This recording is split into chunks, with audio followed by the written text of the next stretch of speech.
तो बहुत से बैंक ऐसे होते हैं जो इंटरनेशनल ट्रांजेक्शन में डील करते हैं। तो अब उन सभी ब्रांचेस को, पर्टिकुलर ब्रांचेस को एक कोड असाइन होता है जिसको हम कहते हैं स्विफ्ट कोड।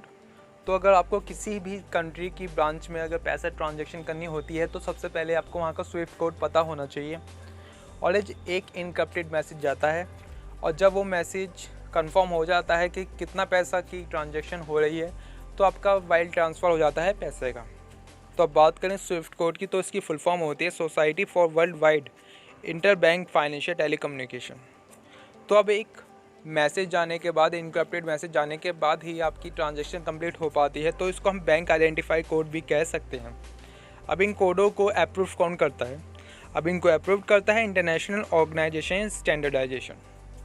तो आइए अब चलते हैं एक एग्जांपल के जरिए कि समझते हैं कि कैसे इनका ट्रांजैक्शन हो पाती है। अब ये एक बैंक है, बैंक ऑफ अमेरिका। अब अमेरिका के बैंक से हमें इंडिया में पैसे ट्रांसफ़र करवाना है। तो ऐसे जिस बैंक में हमें पैसे ट्रांसफ़र करवाना है, जिस ब्रांच में, वो है इलाहाबाद की, जो कि बांद्रा की है। अब उसके लिए सबसे पहले हमारे पास पैसे ट्रांसफ़र करवाने के स्विफ्ट कोड होना चाहिए। तो ये स्विफ्ट कोड होता है, ये सभी ब्रांचेस को प्रोवाइड होता है, जो कि 11 डिजिट का होता है। तो जिसके अंदर हमारी स्टार्टिंग की 4 डिजिट जो होती हैं वो होती हैं बैंक कोड। उसके बाद की जो 2 डिजिट होती हैं वो होती है हमारी कंट्री कोड। उसके बाद की जो 2 डिजिट होती हैं वो होती है हमारी लोकेशन कोड। और उसके बाद जो 3 डिजिट होती हैं वो होती है हमारी ब्रांच कोड।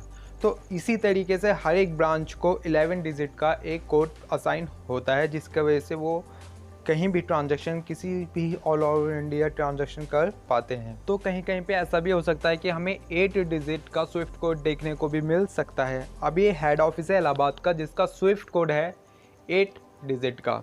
तो ऐसा हो सकता है कि कहीं पे आपको 11 डिजिट का स्विफ्ट कोड देखने को भी मिल सकता है और कहीं पे आपको 8 डिजिट का स्विफ्ट कोड भी देखने को मिल सकता है। तो अब हमें लगता है कि ये स्विफ्ट कोड का कॉन्सेप्ट हमें अच्छी तरीके से क्लियर हो गया होगा। अब चलते हैं कुछ नॉर्मली क्वेश्चन जो लोगों के होते हैं उन क्वेश्चन के ऊपर बात करने। नॉर्मली सभी लोगों का ये क्वेश्चन होता है कि जिस ब्रांच में हमारा अकाउंट है उसके अंदर स्विफ्ट कोड ही नहीं है, तो ऐसे में क्या अब हमें दूसरी ब्रांच में अकाउंट खुलवाना पड़ेगा या दूसरे बैंक में वो अकाउंट खुलवाना पड़ेगा? तो ऐसा कुछ भी नहीं होता है। आप ऐसे केस के अंदर अपने नियरेस्ट ब्रांच का स्विफ्ट कोड भी दे सकते हैं, जो कि आप कस्टमर केयर को कॉल करेंगे तो कस्टमर केयर वाले आपको बता देंगे कि कौन सा नियरेस्ट ब्रांच है आपकी जिसके पास स्विफ्ट कोड अवेलेबल है। तो आप वो स्विफ्ट कोड दे सकते हैं और उस स्विफ्ट कोड के द्वारा आपका अकाउंट नंबर ट्रैक करके आपका पैसा आपके अकाउंट में ट्रांसफ़र कर दिया जाएगा। तो गाइस, वीडियो आपको ज़रा भी अच्छी लगी हो, वीडियो को लाइक कीजिए, चैनल को सब्सक्राइब करके बेल आइकन प्रेस कर लीजिए ताकि सबसे पहले आपको वीडियो का नोटिफिकेशन मिल सके। Thank you.